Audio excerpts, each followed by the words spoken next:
Hi ಎಲ್ಲ ವಿದ್ಯಾರ್ಥಿಗಳಿಗೆ simple ಟ್ರಿಕ್ಸಸ್ಗೆ YouTube ಚಾನಲ್ಗೆ ಸ್ವಾಗತ. ಬನ್ನಿ, ನವೋದಯ ಪರೀಕ್ಷೆಗೆ ಸಂಬಂಧಪಟ್ಟಂತ ಈ ವರ್ಷ ನಡೆಯುವಂತ ನವೋದಯ ಪರೀಕ್ಷೆ ಡಿಸೆಂಬರ್ 13ನೇ ತಾರೀಕಿಗೆ ಏನಾಗಿದೆಪ್ಪ ಅಂದ್ರೆ ನವೋದಯ ಎಕ್ಸಾಮ್ಸ್ ಏನಾಗಿದೆಪ್ಪ ಅಂದ್ರೆ ಅನೌನ್ಸ್ ಆಗಿದೆ. ಈ ಡಿಸೆಂಬರ್ 13ಕ್ಕೆ ಈ ಎಕ್ಸಾಮ್ಸ್ ತಾವು ಆಲ್ರೆಡಿ ಆಲ್ಟಿಕ್ಟ್ ಗಳನ್ನ ತಗೊಂಡಿರ್ಬೋದು. ಆಲ್ಟಿಕ್ಟ್ ನ ಏನ್ ಮಾಡಿದಾನಪ್ಪ ಅಂದ್ರೆ ಬಿಟ್ಟಿದ್ದಾನೆ. 2024, 25, 23 ಅಂದ್ರೆ 2019ರಿಂದ ಹಿಡಿದು 2025 ತನಕ ಕ್ವಶನ್ ಪೇಪರ್ ಗಳನ್ನ ಆಲ್ರೆಡಿ ನಾನು ಬಿಡಿಸಿಟ್ಟಿದ್ದೀನಿ. ಅವೇ ಕ್ವಶನ್ ಪೇಪರ್ ಒಳಗಡೆ ಮತ್ತ ಯಾವ ಟಾಪಿಕ್ ಮೇಲೆ ಅತಿ ಹೆಚ್ಚು ಬಾರಿ ಕ್ವಶನ್ಸ್ ನ ಕೇಳ್ತಾನೆ ಅಂತ ಹೇಳಿ ಇಲ್ಲಿ ಮತ್ತೆ ಒಂದಿಷ್ಟು ಕಂಪಲ್ಸರಿ ಕ್ವಶನ್ಸ್ ಗಳನ್ನ ಈ ಚಾಪ್ಟರ್ ನ ಕೇಳೇ ತಾನು ಅನ್ನೋದನ್ನ ಅವ್ಕೊಂಡು ಮತ್ತೆ ಇಲ್ಲಿ ರಿಪೀಟ್ ಮಾಡ್ತಿರ್ತಾರೆ. ಒಂದಿಷ್ಟು ಕ್ವಶನ್ಸ್ ಗಳನ್ನ ಆ ಆಧಾರದ ಮೇಲೆ ಫಸ್ಟ್ ಟೈಮ್ ಚಾನಲ್ ನೋಡ್ತಿರಪ್ಪ ಚಾನಲ್ ಬಂದು ಸಬ್ಸ್ಕ್ರೈಬ್ ಮಾಡ್ಕೊಡ್ರಿ. ಈ ಕ್ವಶನ್ಸ್ಗಳು ಈ ಚಾಪ್ಟರ್ ಮೇಲೆ ಈ ವಿಡಿಯೋನ ಎಂಡ್ ತ ನೋಡ್ಕೊತ ಬರ್ರಿ. ಪ್ರಶ್ನೆಗಳು ಯಾವ ತರ ಇದಾವ ಅಂತ ಹೇಳಿ ನಾವು ಡಿಸ್ಕಸ್ ಮಾಡ್ಕೊತಾ ಬಂದ್ಬಿಡ್ತೇನೆ. ಕ್ವಶನ್ಸ್ ಏನಿದೆಯಪ್ಪ ಅಂತ ನೋಡ್ಕೊತ ಬಂದಾಗ 4, 2, 0 ಮತ್ತು 7 ಈ ಎಲ್ಲಾ ಅಂಕಿಗಳನ್ನು ಬಳಸಿಕೊಂಡು ರಚಿಸಬಹುದಾದಂತ ದೊಡ್ಡ ಮತ್ತು ಚಿಕ್ಕದಾದ 4 ಅಂಕಿಗಳ ನಡುವಿನ ವ್ಯತ್ಯಾಸವನ್ನ ಕಂಡುಹಿಡಿಯಿರಿ ಅಂತ ಪ್ರಶ್ನೆ ಕೊಟ್ಟಿರ್ತಾನೆ. ಇವೇ ಸಂಖ್ಯೆಗಳನ್ನು ಬಳಸ್ಕೋಬೇಕು. ಇಲ್ಲಿ 4 ಅಂಕಿಗಳು ಕೊಟ್ಟಿದ್ದಾನೆ. ಇದ್ರ ಒಳಗಡೆ ಇವೇ ಅಂಕಿಗಳನ್ನು ಬಳಸ್ಕೊಂಡು ದೊಡ್ಡ ಸಂಖ್ಯೆ ಮತ್ತು ಚಿಕ್ಕದಾದ 4 ಅಂಕಿಗಳ ಸಂಖ್ಯೆ. ಈಗ 4 ಅಂಕಿ ಸಂಖ್ಯೆ ಅಂದ್ರೆ 9999, 3 ಅಂಕಿ ಸಂಖ್ಯೆ ಅಂದ್ರೆ 999. ಅವು ದೊಡ್ಡ ಸಂಖ್ಯೆಗಳು ಬೇರೆ, ಚಿಕ್ಕ ಸಂಖ್ಯೆಗಳು ಬೇರೆ. 3 ಅಂಕಿ ಚಿಕ್ಕ ಸಂಖ್ಯೆ ಅಂದ್ರೆ 100, 4 ಅಂಕಿ ಅಂದ್ರೆ 1000, ಈ ತರ ಬೇರೆ. ಆದ್ರ ಇಲ್ಲಿ ಕೊಟ್ಟಿರ್ತಾನಲ್ಲ ಇವೇ ನಂಬರ್ ಗಳನ್ನು ಬಳಸ್ಕೊಂಡು ಇಲ್ಲಿ ಬರೀಬೇಕಾಗ್ತದ. ಬಳಸಿಕೊಂಡು ದೊಡ್ಡ ಸಂಖ್ಯೆ ಅಂದಾಗ ಇದ್ರ ಒಳಗಡೆ ದೊಡ್ಡ ನಂಬರ್ ಯಾವುದು? 7. ಹಾಗಾದ್ರೆ 7 ಬರೀಬೇಕು. ಅದ್ರಾಗ ದೊಡ್ಡ ನಂಬರ್ ಯಾವುದು? 7 ನ ಬರ್ಕೊಂಡೆ. ಅದಾದ ನಂತರ ನೆಕ್ಸ್ಟ್ 4, ಅದಾದ ನಂತರ ನೆಕ್ಸ್ಟ್ 2, ಇದಾದ ನಂತರ 0. ಇವು ದೊಡ್ಡ ಸಂಖ್ಯೆಗಳು. ಇವೇ ಅಂಕಿಗಳನ್ನು ಬಳಸ್ಕೊಂಡು ಚಿಕ್ಕ ಸಂಖ್ಯೆ ಬರೀರಿ ಅಂತ. ಮತ್ತೆ ಚಿಕ್ಕ ಸಂಖ್ಯೆಗಳನ್ನು ಬರಿ ಅಂದಾಗ ಇದ್ರಾಗ 0 ಸಾಂದ್ರದ್ರಿ ಅಂತ ಫಸ್ಟ್ ಗೆ 0 ಬರೆಯುವುದಿಲ್ಲ. ಇದ್ರ ನಂಬರ್ ಯಾವ್ದು ಸಾಂದ್ರ ಇರ್ತೈತಿ ಅದನ್ನ ಬರೀಬೇಕು. ಅದಾದ ನಂತರ ನೆಕ್ಸ್ಟ್ ಸ್ಟೆಪ್ ನ 0 ಬರೀಬೇಕು. 2, 0, ನೆಕ್ಸ್ಟ್ 4, 7 ಇದನ್ನ ಬರ್ಕೊಂಡು ಅವ್ರು ಏನ್ ಕೇಳ್ಯಾರಪ್ಪ ಅಂದ್ರ ವ್ಯತ್ಯಾಸ ಕಂಡುಹಿಡಿಯಿರಿ ಅಂತ ಕಟ್ಟಿದಾರೆ. ವ್ಯತ್ಯಾಸ ಅಂದ್ರೆ ಕಳಿಬೇಕು. ಕಳಿಬೇಕಪ್ಪ ಅಂದ್ರೆ ನೋಡಿ ಆನ್ಸರ್ ಮಾಡ್ರಿ. 10ರಾಗ 7 ಕಳೀರಿ. ಇದು ಎಷ್ಟಪ್ಪ ಅಂದ್ರೆ 3. 10ರಾಗ 7 ಕಳೆದ್ರೆ 3 ಒಂದ್ ಕೈಲ. ಇಲ್ಲಿ ನೋಡ್ರಿ ಈ ಆಪ್ಷನ್ಸ್ ದಾಗ ಇಲ್ಲಿ ಕೊನೆದಾಗ 0 ಐತಿ, ಇಲ್ಲಿ 0 ಐತಿ, ಇಲ್ಲಿ 0 ಐತಿ. ಮುಗಿತ ಆನ್ಸರ್ ಸಿಕ್ತು ನನಗ. ಆಪ್ಷನ್ಸ್ ಕೊನೆ 3 ಇರ್ಬೇಕು. 3 ಇರುವಂತ ಆನ್ಸರ್ ಕರೆಕ್ಟ್ ಆಗ್ತದೆ. ಓಕೆ, 3 ಇರುವಂತ ಆಪ್ಷನ್ ಸಿ ಏನಾಗ್ತದಪ್ಪ ಅಂದ್ರೆ ಸರಿ ಉತ್ತರ ಆಗ್ಬಿಡ್ತದೆ. ಕ್ಲಿಯರ್ ಆಯ್ತು ಅಂತ ಅನ್ಕೊಂಡೇನೆ. ಈ ತರ ಸಿಂಪಲ್ ಆಗಿ ಈ ಪ್ರಶ್ನೆಗಳನ್ನ ಏನ್ ಮಾಡ್ತಿರ್ತಾನಪ್ಪ ಅಂದ್ರೆ ನಮಗ ಎಕ್ಸಾಮ್ಸ್ ನಲ್ಲಿ ಕೇಳ್ತಿರ್ತಾನೆ. ಸರ್ ಒಟ್ಟು ಬಿಡಿಸಬೇಕಪ್ಪ ಅಂದ್ರೆ ನೀವು ಬಿಡಿಸಬಹುದು, ಬಟ್ ಸಮಯ ವೇಸ್ಟ್ ಆಗ್ತದೆ ಅಷ್ಟೇ.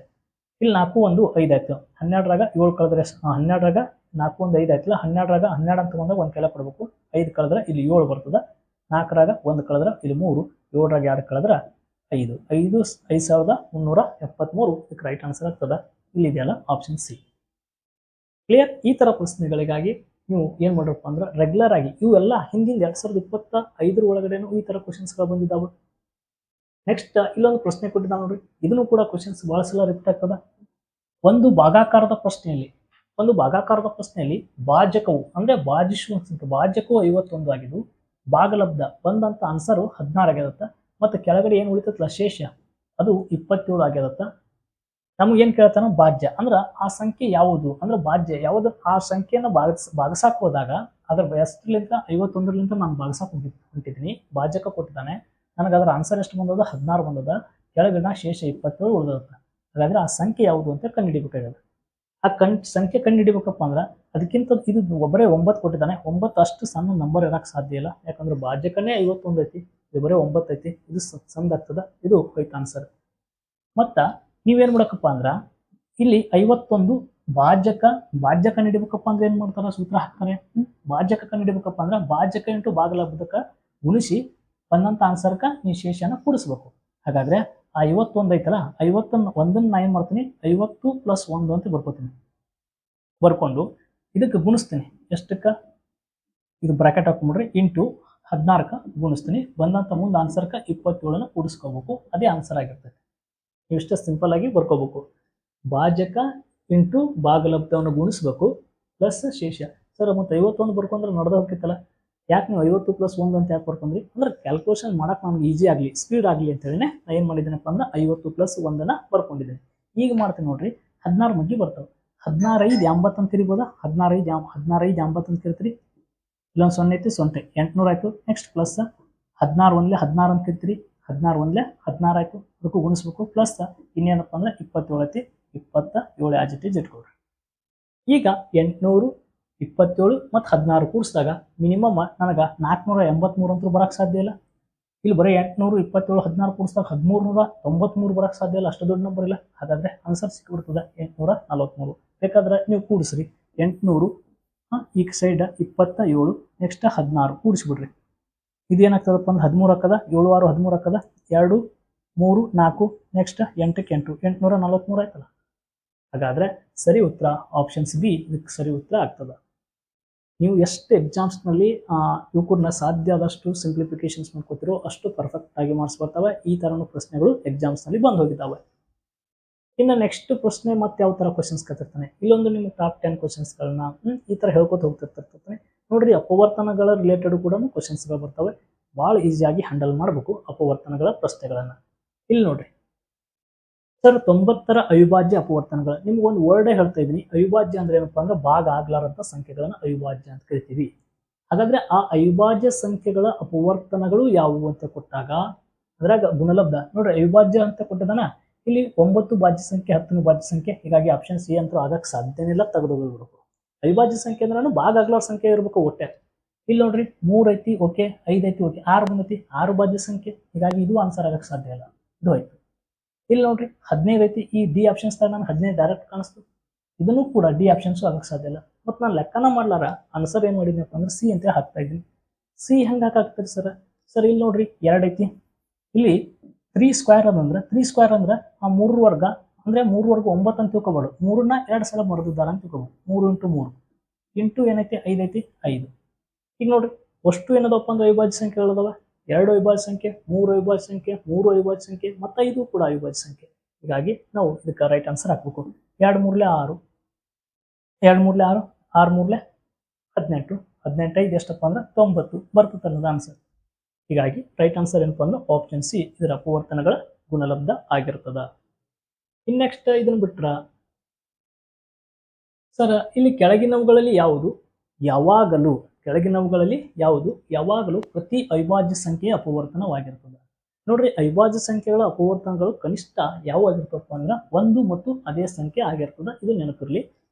ಹಾಗಾದ್ರೆ ಇಲ್ಲಿ ಹೇಳ್ತಾರೆ ಯಾವುದು ಪ್ರತಿ ಅವಿಭಾಜ್ಯ ಸಂಖ್ಯೆಗಳ ಅಪವರ್ತನಗಳನ್ನು ಬರೀರಿ ಅಂದ್ರೆ 5ರ ಅಪವರ್ತನಗಳನ್ನು ಬರೀರಿ ಅಂತ ಕೊಟ್ಟಾಗ 5 ಯಾವ ಮಗ್ಗಿ ಒಳಗಡೆ ಹೋಗ್ತದ ಬರೀರಿ ಅಂದಂಗ 5 1ರ ಮಗ್ಗೆ ಹೋಗ್ತದ, ಅದನ್ನ ಬಿಟ್ರ ತನ್ನ ಅದೇ ಮಗ್ಗೆ ಹೋಗ್ತದೆ 1 ಮತ್ತು 5.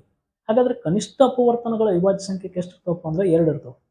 1 ಆಗಿರ್ತದ, ಇಲ್ಲಿಕಪ್ಪ ಅಂದ್ರೆ ಅದೇ ಸಂಖ್ಯೆನೂ ಆಗಿರ್ತದ, 2 ಆಗಿರ್ತವೆ. ಹಾಗಾದ್ರೆ ಇಲ್ಲಿ ನೋಡ್ರಿ ಅವಿಭಾಜ್ಯ ಸಂಖ್ಯೆ ಪ್ರತಿ ಅವಿಭಾಜ್ಯ ಸಂಖ್ಯೆ ಅಪವರ್ತನ ಇದಾಗಿರ್ತದಪ್ಪ ಅಂತ ಕೊಟ್ಟಾಗ 1 ಆಗಿರ್ತದ. ಹೀಗಾಗಿ ಆಪ್ಷನ್ಸ್ ಎ ಇದಕ್ಕೆ ಏನಾಗ್ತದಪ್ಪ ಅಂದ್ರೆ ಸರಿ ಉತ್ತರ. ಇದ್ರಾಗ ಏನು ಲೆಕ್ಕ ಮಾಡೋದಿರಲಿಲ್ಲ, ಒಟ್ಟ ಸ್ಟೇಟ್ಮೆಂಟ್ಗಳು ನೆನಪಿಟ್ಬೇಕು. ಅವಿಭಾಜ್ಯ ಸಂಖ್ಯೆಗಳು ಯಾವುವು, ಭಾಜ್ಯ ಸಂಖ್ಯೆಗಳು ಯಾವುವು, ಪೂರ್ಣ ಸಂಖ್ಯೆಗಳು ಯಾವುವು, ಸ್ವಾಭಾವಿಕ ಸಂಖ್ಯೆಗಳು ಯಾವುವು, ನೆಕ್ಸ್ಟ್ ಇನ್ನು ಸಂಖ್ಯಾ ವಿಧಗಳು ಅಂತ ಬರ್ತಿರ್ತಾವಲ್ಲ ಇವೆಲ್ಲವಕ್ಕೂ ಆಲ್ಮೋಸ್ಟ್ ಹೇಳಿದೆ ಅಂತ ಅನಿಸ್ತದೆ.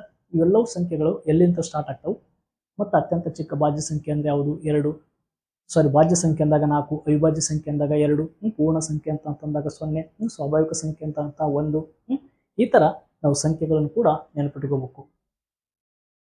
ಇನ್ನು ನೆಕ್ಸ್ಟ್ ಪ್ರಶ್ನೆ ಓಕೆ. ಇಲ್ಲಿ ನೋಡ್ರಿ ಕ್ವಶನ್ಸ್ ಎಷ್ಟು ಸಿಂಪಲ್ ಅದಾವಲ್ಲ ಅಂತಲ್ಲ, ಬೇಕಾದ್ರೆ ಚೆಕ್ ಮಾಡಿ ನೋಡ್ರಿ 2025 ಕ್ವಶನ್ ಪೇಪರ್ ಈ ತರ ಎಷ್ಟು ಕ್ವಶನ್ಸ್ಗಳು ಬಂದವು. ಎಲ್ಲ ಪ್ರತಿ ಕ್ವಶನ್ ಪೇಪರ್ದಾಗ ದಶಮಾಂಶದ ಮೇಲೆ ಕ್ವಶನ್ಸ್ಗಳು ಬಂದವು. ಇಲ್ಲಿ ನಿಮ್ಗೆ ಸಿಲೆಬಸ್ ಏನು ಇರ್ತಿತ್ತೋ ಅದ್ರ ಪ್ರಕಾರನೇ ನಾನು ಕ್ಲಾಸಸ್ಗಳನ್ನ ಮಾಡಿ ಆಲ್ರೆಡಿ ಚಾಪ್ಟರ್ ವೈಸ್ ಮಾಡಿ ಕ್ಲಾಸ್ ಇಟ್ಟಿದ್ದೀನಿ. ಜೊತೆಗೆ ಇನ್ನು ಬರೇ ಕ್ವಶನ್ ಪೇಪರ್ಗಳನ್ನು ಬಿಡಿಸ್ತೀನಿ, ನಿಮ್ಮ ಎಕ್ಸಾಮ್ ಮುಗಿತಾನು ಬರೇ ಕ್ವಶನ್ ಪೇಪರ್ಗಳೇ. ಇಲ್ಲಿ ನೋಡ್ರಿ 1.1 1.01 1.0 ಸರ್ ನಿಮ್ಗೆ ಇಂಥವು ಕ್ವಶನ್ಸ್ಗಳು ಬಂದಾಗ ಸಾಧ್ಯ ಆದಕ್ಕೆ ಎಷ್ಟೋ ಮಂದಿಗೆ ಟ್ರಿಕ್ಸ್ ಗೊತ್ತಾಗಂಗಿಲ್ಲ, ಅವಾಗ ಕೂರಿಸೋದಂತೂ ಬರ್ತದೆ. ಅದು ಫಾರ್ಮಲ್ ಮೆಥಡ್, ಸುಮ್ಮ ಅದೇ ಥರ ಮೆಥಡ್ ಮಾಡ್ರಿ. ಯಾಕಪ್ಪ ಅಂದ್ರೆ ಒಂದೊಂದು ಮಾರ್ಕ್ಸು ಕೂಡ ಇಂಪಾರ್ಟೆಂಟ್. ಇದರ ದೊಡ್ಡ ಸಂಖ್ಯೆ ಯಾವ್ದು ಇದ್ರಾಗ 111 ದೊಡ್ಡ ಸಂಖ್ಯೆ, ಪಾಯಿಂಟ್ ಹಿಂದಿನ ಇರ್ಬೋದು ಪೂರ್ಣ ಸಂಖ್ಯೆಗಳನ್ನು ಕರಿತೀವಿ.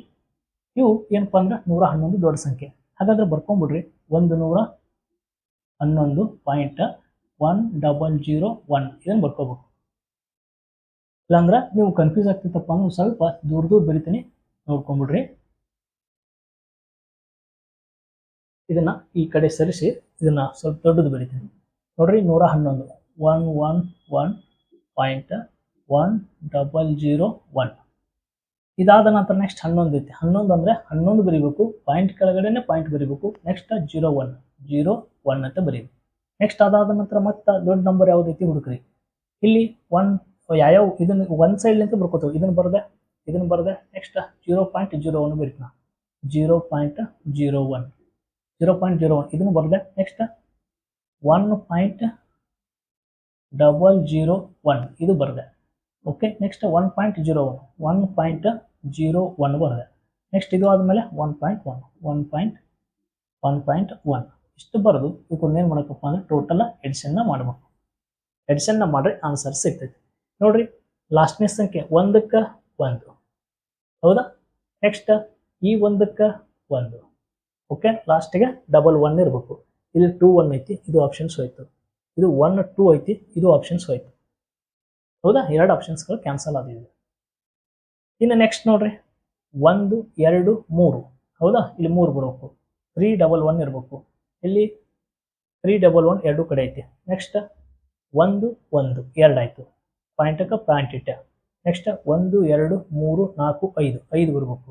ನೆಕ್ಸ್ಟ್ 1 1 2, ನೆಕ್ಸ್ಟ್ 1ಕ್ಕೆ 1, 125 ಬಿಂದು 2 3 1 1, ಇದು 126 ಐತಿ, ಇದು ಇಲ್ಲ. ಹೀಗಾಗಿ ಆಪ್ಷನ್ ಸಿ ಏನಾಗ್ತದಪ್ಪ ಅಂದ್ರೆ ಇದಕ್ಕೆ ಸರಿ ಉತ್ತರ ಆಗ್ತದೆ.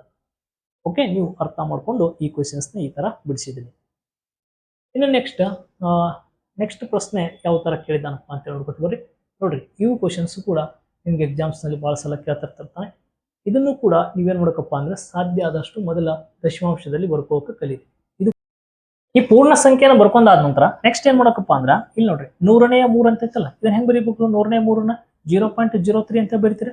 100ನೇ 3 0.0 ಬಿಡಿ 10 100 ಸ್ಥಾನ ಕರೀದು. ಇದ ನಂತರ ನೆಕ್ಸ್ಟ್ ಹಿಂಗ್ ಬರ್ಕೊಡ್ರಿ, 1000 ಐತಲ್ಲ 0.003, ಏನಪ್ಪಾ ಅಂದ್ರೆ ಬಿಡಿ 10 100 1000 ಸ್ಥಾನಕ್ಕೆ ಪಾಯಿಂಟ್ ಇಡ್ಬೇಕು ಅನ್ನಂಗ. ನೆಕ್ಸ್ಟ್ ಪ್ಲಸ್ ಹಾಕ್ರಿ, ಇದು 3 ಐತಿ. ಬಿಡಿ ಇದು ನೋಡ್ರಿ, ಬಿಡಿ 10 100 1000 10,000 ಲಕ್ಷ 10 ಲಕ್ಷ, 10 ಲಕ್ಷ ಇದೆ. ಬಿಡಿ 10 100 1000 10,000 ಲಕ್ಷ 10 ಲಕ್ಷ ಇದೆ ಅಂದ್ರೆ 0.2 ಬಿಡಿ ಆಯ್ತು. ಬಿಡಿ 10 100 1000 10,000 ಲಕ್ಷ. ನೆಕ್ಸ್ಟ್ 10 ಲಕ್ಷ ನೋಡ್ರಿ, ಬಿಡಿ 10 100 1000 10,000 ಲಕ್ಷ 10 ಲಕ್ಷ ಆದ್ಮೇಲೆ ಒಂದ್ ಬಿಡಿ 10 100 1000, ಇಲ್ಲಿ ಒಂದ್ 0 ತೆಗೀರಿ, 10 ಲಕ್ಷನೇ ಆಯ್ತದು. ಮತ್ತೆ ಇಲ್ಲಿ ಬಿಡಿ 10 100 1000 10,000 ಲಕ್ಷ 10 ಲಕ್ಷಕ್ಕೆ ಪಾಯಿಂಟ್ ಇರಬೇಕು, ಒಂದ್ 0ನ ರಿಮೂವ್ ಮಾಡ್ತೀನಿ. 3ನ ಇಲ್ಲೇ ಬರೀರಿ. ಎಷ್ಟಪ್ಪ ಅಂದ್ರೆ 10 ಲಕ್ಷ ಇದೆ. ಅದು ಎಷ್ಟು ಬರ್ಕೊಂಡಾದ್ಮೇಲೆ ಈಗ ಕೂಡಿಸ್ಕೋಬಹುದು. ಯಾವ ತರ ಕೂಡಿಸ್ಬೇಕು? ಪೂರ್ಣ ಸಂಖ್ಯೆ ಯಾಜ್ ಇಟ್ ಈಸ್ ಇದೆ, ಪೂರ್ಣ ಸಂಖ್ಯೆನ ಬರ್ಕೊಡ್ರಿ. ನಿಮ್ಗೆ ಇಲ್ಲಿ ಕೂಡ ಕನ್ಫ್ಯೂಸ್ ಆಗ್ತಿತ್ತಪ್ಪ ಅಂದ್ರೆ ಸೀದಾ ಏನ್ ಮಾಡಬೇಕಪ್ಪ ಅಂದ್ರೆ ಪಾಯಿಂಟ್ ಆದ್ಮೇಲೆ ಎಲ್ಲ ಬರ್ಕೊಂಡ್ಬಿಡ್ಬೇಕು. ಪೂರ್ಣ ಸಂಖ್ಯೆ ಬರ್ಕೋಬೇಕು. ಪೂರ್ಣ ಸಂಖ್ಯೆಯಲ್ಲಿ ಬರ್ನೆ, ಪೂರ್ಣ ಸಂಖ್ಯೆ ಆದ್ಮೇಲೆ ನೆಕ್ಸ್ಟ್ ಏನ್ ಮಾಡಬೇಕಪ್ಪ ಅಂದ್ರ ಪಾಯಿಂಟ್ ಇರುವಂತದಕ್ಕೂ ಬರ್ಕೋಬೇಕು. ಏನಿದೆಪ್ಪ ಅಂದ್ರ 0 ಪಾಯಿಂಟ್ ನೋಡ್ರಿ, 0.03 ಐತಿ. ನೆಕ್ಸ್ಟ್ 0.003 ಐತಿ. ನೆಕ್ಸ್ಟ್ 0.00030. ನೆಕ್ಸ್ಟ್ ಇಲ್ಲಿ ಇನ್ನ 2 0 ಇದಾವ, 2 0. ನೆಕ್ಸ್ಟ್ 3 ಬರ್ಕೋರಿ. ನೆಕ್ಸ್ಟ್ ಈಗ ಎಡಿಷನ್ ಮಾಡ್ರಿ, ಕೂಡಿಸ್ಬಿಡ್ರಿ. 3ಕ್ಕೆ 3 0ಕ್ಕೆ 0 0ಕ್ಕೆ 0. ನೆಕ್ಸ್ಟ್ 3ಕ್ಕೆ 3, ನೆಕ್ಸ್ಟ್ 3ಕ್ಕೆ 3 0ಕ್ಕೆ 0 ಪಾಯಿಂಟ್, 3ಕ್ಕೆ 3 3.03300003 ಎಲ್ಲಿದೆ ನೋಡ್ರಿ, ಇದು 3.03 3.0330 3.03300003 ಆಪ್ಷನ್ಸ್ ಬಿ ದಾಗೈತೆ. ಆಪ್ಷನ್ಸ್ ಬಿ ದಾಗೈತಿ. ಎಸ್, ಬಿ ಏನಾಗ್ತದಪ್ಪ ಅಂದ್ರೆ ಇದಕ್ಕೆ ಸರಿ ಉತ್ತರ ಆಗ್ತದೆ. ನಿಮ್ಗೆ ಕನ್ಫ್ಯೂಸ್ ಆಗ್ಬಾರ್ದಪ್ಪ ಅಂದ್ರೆ ಫಾರ್ಮಲ್ ಮೆಥಡ್ದಾಗ ಹೇಳತ್ತಾನ. ಸುಮ್ಮನೆ ಇಲ್ಲಿ ಹಿಂಗೆ ಏನೋ ಒಂದು ನಂಬರ್ ಹೇಳಕ್ ಹೋಗಿ ಎಲ್ಲೋ ಒಂದು ಮಿಸ್ ಆಯ್ತಪ್ಪ ಅಂದ್ರೆ ನಿಮ್ಮ ಆನ್ಸರ್ ಏನಾಗ್ತದಪ್ಪ ಅಂದ್ರೆ ರಾಂಗ್ ಆಗ್ತದೆ. ಅದಕ್ಕೋಸ್ಕರ ಭಾಳ ಸೂಕ್ಷ್ಮವಾಗಿ ನೋಡ್ರಿ. ಸಾಧ್ಯ ಆದಷ್ಟು ಇವ್ರನ್ನ ನಾನು ಏನು ಮಾಡಿರ್ತೀನಪ್ಪ ಅಂದ್ರೆ ಇಲ್ಲೆಲ್ಲವೂ ಬಿಡಿಸಿ ಹಾಕಿರ್ತೀನಿ. ಸ್ವಲ್ಪ ಅದ್ರ ಮೇಲೆ ಲೈಟಿಂಗ್ಸ್ ಬೆಳಾಗ್ತದೆ. ನಾನು ಇಲ್ಲಿ ಅಡ್ಡು ಬಂದ್ರಪ್ಪ ಅಂದ್ರೆ ಲೈಟಿಂಗ್ಸ್ ಬೆಳಾಗ್ತೈತಿ. ಸ್ವಲ್ಪ ಹಿಂಗೆ ಸರಿದ್ರೆ ನಿಮ್ಗೆ ಬೋರ್ಡ್ ಕ್ಲಿಯರ್ ಆಗಿ ಕಾಣಿಸತ್ತದು ಇರ್ಲಿ. ಆದ್ರೆ ಇಲ್ಲಿ ಹೇಳ್ಕೋತಂತ್ರ ಹೋಗ್ತಿರ್ತದೆ. ಇದು ಆಪ್ಷನ್ಸ್ ಇದೆ ನೋಡ್ರಿ, 3.0330003 ಆಪ್ಷನ್ಸ್ ಬಿ ದಾಗೈತಿ. ಬಿ ಸರಿ ಉತ್ತರ ಆಗ್ತದೆ. ನೆಕ್ಸ್ಟ್ ಪ್ರಶ್ನೆ, ಇಲ್ಲಿ ದಶಮಾಂಶ, ಭಿನ್ನ ರಾಶಿ ಇವಂತೂ ನಾರ್ಮಲ್ ಆಗಿ ಕ್ವಶನ್ಸ್ಗಳು ಬಂದೇ ಬರ್ತಾವೆ. ಫಿಕ್ಸ್ ಕ್ವಶನ್ಸ್ ಈ ಚಾಪ್ಟರ್ ಮೇಲೆ ನೀವು ಭಾಳ ಸ್ಟಡಿ ಮಾಡ್ಬೇಕು. ಇಲ್ಲಿ ನೋಡ್ರಿ, ಸರಳ ರೂಪ ಭಿನ್ನ ರಾಶಿ ಇದೆ, ಅದನ್ನು ಸರಳ ರೂಪದಲ್ಲಿ ಮಾಡ್ರಿ ಅಂತ ಹೇಳ್ತಾನೆ. ಸರಳ ರೂಪ ಅಂದ್ರೆ ಇದು ಕೊಟ್ಟಂತ ಸಂಖ್ಯೆ ಏನಿರ್ತದೆ ಅದನ್ನ ಬರ್ಕೋಬೇಕು. 20, ನೆಕ್ಸ್ಟ್ 0925 ಆಸ್ ಇಟ್ ಈಸ್ ಬರ್ಕೋರಿ. ಕೆಳಗಡೆ ಎಷ್ಟಿದೆಪ್ಪ ಅಂದ್ರೆ ಪಾಯಿಂಟ್ ಎಷ್ಟಕ್ಕೆ ಇದೆ ನೋಡಿ, ಬಿಡಿ 10 100 1000 10,000 10,000 ಇದೆ. 10,000 ಬರ್ಕೋರಿ. 10,000 ಬರ್ಕೊಂಡೆ. ಬರ್ಕೊಂಡಾದ್ಮೇಲೆ ಏನ್ ಮಾಡಕಪ್ಪ ಅಂದ್ರೆ ಕ್ಯಾನ್ಸಲ್ ಮಾಡೋದು. ಏನು ಕ್ಯಾನ್ಸಲ್ ಮಾಡೋದು, ಲಾಸ್ಟಿಗೆ ಇಲ್ಲಿ 5 ಇರೋದ್ರಿಂದ ಇಲ್ಲಿ 0 ಇರೋದ್ರಿಂದ ಇದು 5 ಅಂತಂದ್ರೂ ಭಾಗಾಕಾರ ಆಗ್ತದೆ. 5 2 10, 2 0 ಇದಾವೆ, 3 0 ಇದಾವೆ, 3 0 ಇಡ್ರಿ. 5 2 10, 3 0 ಇದಾವೆ ಇಟ್ಟೆ. ನೆಕ್ಸ್ಟ್ 5 4 20, ಇದೊಂದು 0 ಇದೆ, ಹೆಂಗೆ ಇಟ್ಕೊಳ್ರಿ. 5 1 5, ಇನ್ನ ಎಷ್ಟು ಉಳಿತೈತಿ ಇಲ್ಲಿ, 9 5 ತೊಗೊಂಡ್ರೆ 4 ಉಳಿತದ, 40 ಆಯ್ತು. 5 8 40 ಆಯ್ತು, 2 ಉಳಿತದ, 5 5 25, 5 5 25. ಮತ್ತೆ ಅದು 5ಲಿಂದ ಭಾಗಾಕಾರ ಆಗ್ತದೆ. 5 4 ಎಷ್ಟಪ್ಪ ಅಂದ್ರೆ 20, 2 0 ಇದಾವೆ, 2 0 ಇಟ್ಕೊಳ್ರಿ. ನೆಕ್ಸ್ಟ್ 5 8 ಎಷ್ಟಪ್ಪ ಅಂದ್ರೆ 40. ಇದು 1 ಇರುವುದರಿಂದ 1 0 ಕೊಟ್ಟನಪ್ಪ ಅಂದ್ರೆ ಅದು 18 ಆಗ್ತದೆ. 18 ಅಂದ್ರೆ 5 3 15 ಆಗ್ತದೆ. 5 3 15, 18ರಾಗ 15 ತೆಗೆದ್ರೆ ಇನ್ನ 3 ಉಳಿತದ, 35 ಆಯ್ತು. 5 7 35, ಲಾಸ್ಟಿಗೆ ಇಲ್ಲಿ 7 ಐತಿ. 7 ಇತ್ತಪ್ಪ ಅಂದ್ರೆ ಇನ್ನ ಯಾವ ಮಗ್ಗಿ ಒಳಗಡೆ ಅದು ಭಾಗಾಕಾರ ಆಗಂಗಿಲ್ಲ, ಯಾಕಪ್ಪ ಅಂದ್ರೆ ಕೆಳಗಡೆ 400 ಐತಿ. ಹೀಗಾಗಿ 8037 ಡಿವೈಡೆಡ್ ಬೈ 400 ಉಳಿತು. ಇದು ಆಪ್ಷನ್ಸ್ ಆಗೈತೆ. 8037 ಡಿವೈಡೆಡ್ ಬೈ 400 ಆಪ್ಷನ್ಸ್ ಸಿ ದಾಗೈತಿ. ಸಿ ಏನಾಗ್ತದಪ್ಪ ಅಂದ್ರೆ ಇದಕ್ಕೆ ಸರಿ ಉತ್ತರ ಆಗ್ತದೆ. ಕೊನೆಗೆ ಇಲ್ಲಿ 7 ಇರೋದ್ರಿಂದ ಇದು ಯಾವುದೇ ಮಗ್ಗಿ ಒಳಗಡೆಯಿಂದ ಭಾಗ ಆಗುದಿಲ್ಲ. ಸ್ವಲ್ಪ ನೋಡ್ರಿ, ಆಪ್ಷನ್ಸ್ ಕರೆಕ್ಟ್ ಇದೆ. ಕ್ಲಿಯರ್. ಇನ್ನ ನೆಕ್ಸ್ಟ್ ಪ್ರಶ್ನೆ. ಪ್ರಶ್ನೆ ಏನಿದೆಯಪ್ಪ ಅಂದ್ರೆ ಈ ತರ ಇದೆ. ಪ್ರತಿ ಒಂದು ಬಾಟಲಿಯು 300 ಮಿಲಿಲೀಟರ್ ನೀರನ್ನ ಹಿಡಿಯುವಂತಿದ್ದರೆ ಅಂತ 17 ಬಾಟಲಿಗಳ ನೀರನ್ನ ಮತ್ತು 130 ಮಿಲಿಲೀಟರ್ ಹಣ್ಣಿನ ರಸವನ್ನ ಹಿಡಿಯುವಂತ 30 ಬಾಟಲ್ ಹಣ್ಣಿನ ರಸವನ್ನ ಒಂದು ಜಗ್ ನಲ್ಲಿ ಸುರಿಯಲಾಗುತ್ತದೆ. ಜಗ್ ನಲ್ಲಿರುವಂತ ಒಟ್ಟು ದ್ರವ ಲೀಟರ್ ನಲ್ಲಿ ಎಷ್ಟು ಅಂತ ಕ್ವಶನ್ಸ್ ಕೇಳ್ತಾನೆ. ನೋಡ್ರಿ, 300 ಮಿಲಿಲೀಟರ್ದು ಅಂತ ಎಷ್ಟು ಅದಾವತ್ತ, 17 ಬಾಟ್ಲಿ ಅದಾವತ್ತ. 17 ಬಾಟ್ಲಿಗಳದಪ್ಪ ಅಂದ್ರೆ ಇಲ್ಲಿ ನೋಡ್ರಿ, 17 3 51, 17 3 51, 2 0 ಇದಾವೆ, 2 0, 5100 ಲೀಟರ್ ಏನಾಯ್ತಪ್ಪ ಅಂದ್ರೆ 5100 ಮಿಲಿ ಲೀಟರ್ ಆಯ್ತು. 5100 ಮಿಲಿ ಲೀಟರ್ ಆಯ್ತು. ಇನ್ನು ನೆಕ್ಸ್ಟ್ 130 ಮಿಲಿ ಲೀಟರ್ ಹಿಡಿಯುವಂಥವು ಎಷ್ಟು ಅದಾವಪ್ಪ ಅಂದ್ರೆ 30 ಅದಾವತ್ತ. ಇದನ್ನ ಮತ್ತೆ ಈಗ ಸಪ್ರೇಟ್ ಬರ್ಕೋತೀನಿ. 130 ಹಿಡಿಯುವಂಥವು ಎಷ್ಟು ಅದಾವತ್ತ, 30 ಬಾಟ್ಲಿ ಅದಾವ. 30 ಬಾಟ್ಲಿ 13 3 39, 13 13 13 26 13 39, 39 2 0 ಇದಾವೆ, 2 0 ಇಟ್ಕೊಳ್ರಿ. 3900 ಆಯ್ತು. ಒಟ್ಟು ಕೂಡಿಸ್ರಿ. 0 0 9 1 10, 5 1 3 8 8 1 9, 9000 ಮಿಲಿ ಲೀಟರ್ ಆಯ್ತು. ಸರ್ 9000 ಮಿಲಿ ಲೀಟರ್ ಎಲ್ಲಿ ಆಪ್ಷನ್ಸ್ ಇಲ್ಲಲ್ಲ, ಮತ್ತೆ ಹೆಂಗೆ ಮಾಡಬೇಕು ಸರ್? 9000 ಮಿಲಿ ಲೀಟರ್ ಅಂದ್ರೂ ಒಂದೇ, 9 ಲೀಟರ್ ಅಂದ್ರೂ ಒಂದೇ. ಹಾಗಾದ್ರೆ 9 ಲೀಟರ್ ಐತಿ, ಆಪ್ಷನ್ಸ್ ಐತಿಲ್ಲ. 1 ಲೀಟರ್ ಅಂದ್ರೆ 1000 ಮಿಲಿ ಲೀಟರ್ ಅಂತ ಕರಿತೀವಿ. ಹಾಗಾದ್ರೆ 9000 ಮಿಲಿ ಲೀಟರ್ ಅಂದ್ರೆ 9 ಲೀಟರ್ ಆಗ್ತದೆ. ಹೀಗಾಗಿ ಆಪ್ಷನ್ಸ್ ಬಿ ಏನಾಗ್ತದಪ್ಪ ಅಂದ್ರೆ ಇದಕ್ಕೆ ಸರಿ ಉತ್ತರ ಆಗ್ತದೆ. ಇನ್ನು ನೆಕ್ಸ್ಟ್ ಪ್ರಶ್ನೆ ಏನಿದೆಯಪ್ಪ ಅಂದ್ರೆ ಈ ತರ ಒಂದು ದೊಡ್ಡ ಲಾಂಗ್ ಪ್ರಶ್ನೆ ಇದೆ. ಈ ಕ್ವಶನ್ಸ್ ನಾವು ಯಾವ ತರ ಅರ್ಥ ಮಾಡ್ಕೊಂಡು ಬಿಡಿಸ್ಕೋಬೇಕು ನೋಡಿ. ಸುರೇಶ ತನ್ನ ಚಿಕ್ಕಪ್ಪನನ್ನ ಭೇಟಿಯಾಗಲು ಮುಂಜಾನೆ 9 ಗಂಟೆಗೆ ತನ್ನ ಮನೆಯಿಂದ ಹೊರಟನು. ಹೊರಟಿದ್ದೆಷ್ಟೊತ್ತಿಗೆ ಅವ 9 ಗಂಟೆ ಹೊರಟಾನ. ಇದನ್ನ ಕ್ವಶನ್ಸ್ ಸ್ವಲ್ಪ ಸಾಲ್ವ್ ಮಾಡ್ತಾನೆ, ನಿಮ್ಗೆ ಕಾಣಿಸುತ್ತೆ ಅಂತ ಅನ್ಕೊಂಡಿದ್ದೀನಿ. ಕ್ವಶನ್ಸ್ ಕಾಣಿಸುತ್ತೆ ಅಂತ ಅನ್ಕೊಂಡಿದ್ದೀನಿ. ಸುರೇಶ ತನ್ನ ಚಿಕ್ಕಪ್ಪನನ್ನ ಭೇಟಿಯಾಗಲು ಮುಂಜಾನೆ 9 ಗಂಟೆಗೆ ಹೊಂಟಾನ. ಮುಂಜಾನೆ 9 ಗಂಟೆಗೆ ಮನೆ ಬಿಟ್ಟಾನ. 9 ಗಂಟೆಗೆ ತನ್ನ ಮನೆಯಿಂದ ಹೊರಟನು. 10 ನಿಮಿಷ ನಡೆದನು. 10 ನಿಮಿಷ ನಡೆದನಪ್ಪ ಅಂದ್ರೆ 9:10 ಆಯ್ತು. ಈಗ ಸಮಯ ನೋಡ್ರೆ ಕರೆಕ್ಟ್ ಹಾಕೋತ ಹೋಗ್ತೀನಿ. 9:10 ಆಯ್ತು. ಮುಂಜಾನೆ 9ಕ್ಕೆ ಮನೆ ಬಿಟ್ಟ, 10 ನಿಮಿಷ ನಡೀತಾನಂದ್ರೆ 9:10 ಆಯ್ತು ಈಗ ಟೈಮ್. ಅದಾದ ನಂತರ 1 ಗಂಟೆ 5 ನಿಮಿಷಗಳ ಕಾಲ ಬಸ್ನಲ್ಲಿ ಪ್ರಯಾಣಿಸ್ತಾನೆ. ಇದಕ್ಕೆ 1 ಗಂಟೆ 5 ನಿಮಿಷ ಕೂಡಿಸ್ರಿ. 1 ಗಂಟೆ 5 ನಿಮಿಷ ಕೂಡಿಸಿದಾಗ 10 ನಿಮಿಷಕ್ಕೆ 5 ಕೂಡಿಸಿದ್ರೆ 15 ನಿಮಿಷ ಆಗಿರ್ತೈತೆ. ಇದು 9ಕ್ಕೆ 1 ತಾಸು ಕೂಡಿಸಿದಾಗ 10 ಗಂಟೆ ಆಗ್ತದೆ. ಅಂದ್ರೆ 10 ಗಂಟೆ 15 ನಿಮಿಷ ಆಯ್ತು. 10 ಗಂಟೆ 1 ಗಂಟೆ 5 ನಿಮಿಷಗಳ ಕಾಲ ಬಸ್ನಲ್ಲಿ ಪ್ರಯಾಣಿಸಿ ಮತ್ತೆ 15 ನಿಮಿಷಗಳ ಕಾಲ ನಡೆದನು. ಮತ್ತೆ 15 ನಿಮಿಷ ನಡೀತಾನ. ಮತ್ತೆ 15 ನಿಮಿಷ ನಡೀತಾನ ಅಂದ್ರೆ 15 15 30 ನಿಮಿಷ ಆಯ್ತು. ಇದು 10 ಗಂಟೆ ಆಯ್ತು. 10:30 ಆಯ್ತು ಈಗ ಟೈಮ್. ಎಷ್ಟಾಯ್ತು ಈಗ? 10 ಗಂಟೆ 30 ನಿಮಿಷ ಆಯ್ತು ಈಗ. ಅವಾಗ 15 ನಿಮಿಷಗಳ ಕಾಲ ನಡೆದು ಅವನ ಚಿಕ್ಕಪ್ಪನ ಮನೆ ತಲುಪ್ತಾನ. ಅವನ ಚಿಕ್ಕಪ್ಪನ ಮನೆ ಏನ್ ಮಾಡೋಣಪ್ಪ ಅಂದ್ರೆ ತಲುಪಿಬಿಟ್ಟಾನೆ. ಅವನ ಚಿಕ್ಕಪ್ಪನ ಮನೆಯಲ್ಲಿ ಎಷ್ಟು ಇರ್ತಾನಪ್ಪ ಅಂದ್ರೆ ಈಗ 3 ಗಂಟೆ 20 ನಿಮಿಷ ಇರ್ತಾನಂತ. 3 ಗಂಟೆ 20 ನಿಮಿಷ ಇರ್ತಾನ. ಸರ್ ಅಲ್ಲಿ ಅವ 10 ಗಂಟೆ 30 ನಿಮಿಷಕ್ಕೆ ಅವ್ರ ಮನೆ ಅದಾನ ಈಗ. ಅದ್ರಾಗ ಮತ್ತೆ 3 ಗಂಟೆ 20 ನಿಮಿಷ ಅಲ್ಲೇ ಇರ್ತಾನಂದ್ರ ಆ 10ಲಿಂತ 3 ಗಂಟೆ 20 ನಿಮಿಷ ಎಷ್ಟು ತಾಸು ಆಕೈತಿ ಕೂಡ್ಸ್ರಿ. 3 ಗಂಟೆ 20 ನಿಮಿಷ ನೋಡ್ರಿ. 21 30 ಎಷ್ಟು? 31 20 ಎಷ್ಟಾಯ್ತು? 50 ಆಯ್ತಾ? ಇದು 50 ನಿಮಿಷ ಆಯ್ತು. 10 1 3 ಅಂದ್ರೆ 13. 13 ಗಂಟೆ 50 ನಿಮಿಷ ಅಂದಾಗ 1 ಗಂಟೆ 50 ನಿಮಿಷ ಆಯ್ತು ಅಂದಾಗ 1 ಗಂಟೆ 50 ನಿಮಿಷ ಆಯ್ತು. ಹೌದಾ? ಹೊಳ್ಳಿ ಚಿಕ್ಕಪ್ಪನ ಮನೆಯಲ್ಲಿದ್ದು ಮಧ್ಯಾಹ್ನ 3:30ಕ್ಕೆ ಮನೆ ತಲುಪಿದ್ದಾರೆ. 3:30ಕ್ಕೆ ಮನೆ ತಲುಪಿದ್ದಾರೆ ಅಂತ ತಿಳ್ಕೊಳ್ಳಿ. ಈಗ ನೋಡ್ರಿ 13 ಗಂಟೆ 50 ನಿಮಿಷ ಆಯ್ತು ಈಗ ಸಮಯ. ಇನ್ನು 10 ನಿಮಿಷ ಸೇರಿಸಿದ್ರ, ಇನ್ನು 10 ನಿಮಿಷ ಸೇರಿದ್ರ 50 ನಿಮಿಷ ಅಂದ್ರೆ ಇನ್ನು 10 ನಿಮಿಷ ಸೇರಿಸಿದ್ರ 14 ಗಂಟೆ ಆಕದ. 14 ಗಂಟೆ ಆಕದ. 14 ಅಂದ್ರೆ 2 ಗಂಟೆ ಆಕದ. ಇದು ಕಾಮನ್ ಸೆನ್ಸ್ ಅರ್ಥ ಮಾಡ್ಕೊಳ್ಳಿಲ್ಲ. ಈಗ ನಾ ಇಲ್ಲಿ ಹೇಳೋದು ಅರ್ಥ ಮಾಡ್ಕೋಬೇಕು. ಸರ್ ಇಲ್ಲಿ 2 ಗಂಟೆ ಎಲ್ಲಿ ತೊಗೊಂಬಂದ್ರಿ ಅಂತ ಒಂದಿಷ್ಟು ಕನ್ಫ್ಯೂಸ್ ಆಗ್ತದ. 13 ಗಂಟೆ 50 ನಿಮಿಷ ಅಂದ್ರೆ ಇನ್ನು 10 ನಿಮಿಷ ಸೇರಿಸಿದ್ರೆ ಎಷ್ಟಾಗ್ತದ? 14 ಗಂಟೆ ಆಗ್ತದೆ. 14 ಗಂಟೆ ಅಂದ್ರೆ ನಿಮ್ಗೆ ಅರ್ಥ ಆಯ್ತು 2 ಗಂಟೆ ಅನ್ನ. 14 ಗಂಟೆ ಅಂದ್ರೆ 2 ಗಂಟೆ ಆಗ್ಯದ ಅಂತ ತಿಳ್ಕೊಡ್ರಿ. ಇನ್ನು 10 ನಿಮಿಷ ಇಲ್ಲಿ ಕಡಿಮೆ ಐತಿ. ಒಂದೊಂದು ಆನ್ಸರ್ 10 ನಿಮಿಷ ನಾವು ಕೂಡಿಸ್ಕೊಂಡು, ಹೌದಾ? 2 ಗಂಟೆ ಆಗ್ಯದ ಅಂತ ತಿಳ್ಕೊರಿ. 2 ಗಂಟೆಗೆ ಅವ್ರ ಮನ್ಯಾಗ ಅದಾನಂತ ತಿಳ್ಕೋದು. ಈಗ 10 ನಿಮಿಷ ಅಡ್ವಾನ್ಸ್ ಬಿಟ್ಟಾನ. ಈಗ 2 ಗಂಟೆಗೆ ನಾವು ಬನ್ನಿ ಬಿಟ್ಟಾನ ಅಂತ ತಿಳ್ಕೊಳ್ರಿ.